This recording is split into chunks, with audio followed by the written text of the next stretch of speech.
পইতে প্রকৃতপক্ষে তিনটি পবিত্র সুতো, যা তিনটি নদীর প্রতীক। হ্যালো এভরিওয়ান, চলে এসেছি আমি পাপিয়া আবার আমার জীবনের সুন্দর দিনের গল্প নিয়ে। পইতে পর্ব চলছে আর আজকে হলো তার 10ম পর্ব। এই 10ম পর্বে দেখাবো শুভর সঙ্গে পইতের কী সব রীতি আচার করা হলো। সেই সব দেখানোর আগে বলে রাখি, যারা জানো তারা তো জানোই, যারা জানো না তাদের জন্য আমি পাপিয়া দুর্গাপুর ওয়েস্ট বেঙ্গল থেকে পইতের রীতিনীতিগুলো দেখাতে দেখাতেই উপনয়ন আর পইতে নিয়ে কিছু কথা বলি।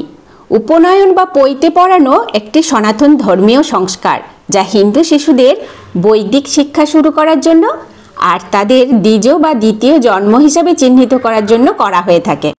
বৈদিক শাস্ত্র অনুযায়ী কি মনে করা হয় বলুন তো?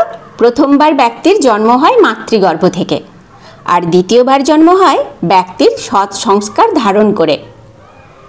উপনয়ন হলো বৈদিক শিক্ষার আনুষ্ঠানিক সূচনা, যেখানে গুরু বা শিক্ষক ছাত্রকে গায়ত্রী মন্ত্র প্রদান করেন। এই সংস্কারের মাধ্যমে বালককে দ্বিজ বা দ্বিতীয় জন্ম সম্পন্ন হিসাবে চিহ্নিত করা হয়, যা তাদের আধ্যাত্মিক আর সামাজিক জীবনে নতুন একটি পরিচয় দেয়।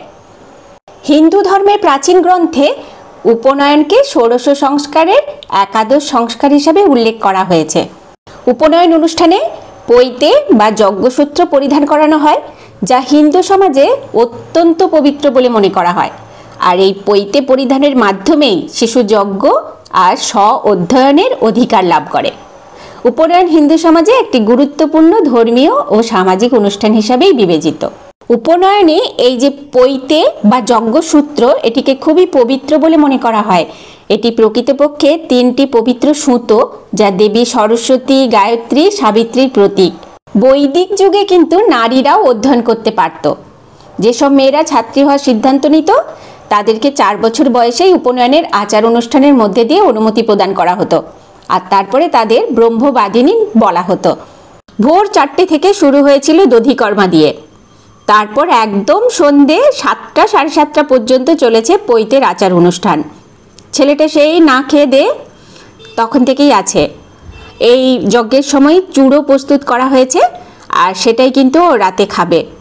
আর তারপর 3 দিন সূর্যের মুখ দেখা চলবে না, একটা ঘরের মধ্যে একাই থাকতে হবে।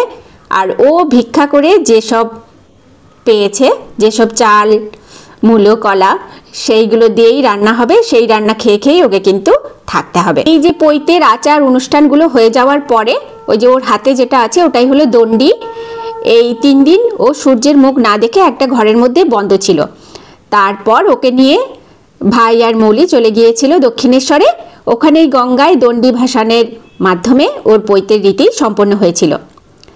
আমি তো এই অনুষ্ঠানের পরে বাড়ি চলে এসেছিলাম, সেই জন্য পইতের বাকি অংশটুকু সেটা কিন্তু আপনাদেরকে আর দেখাতে পারলাম না।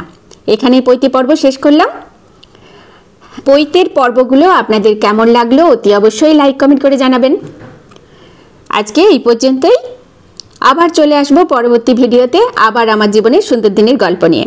এখন টাটা, বাই বাই, ভালো থাকবেন সবাই।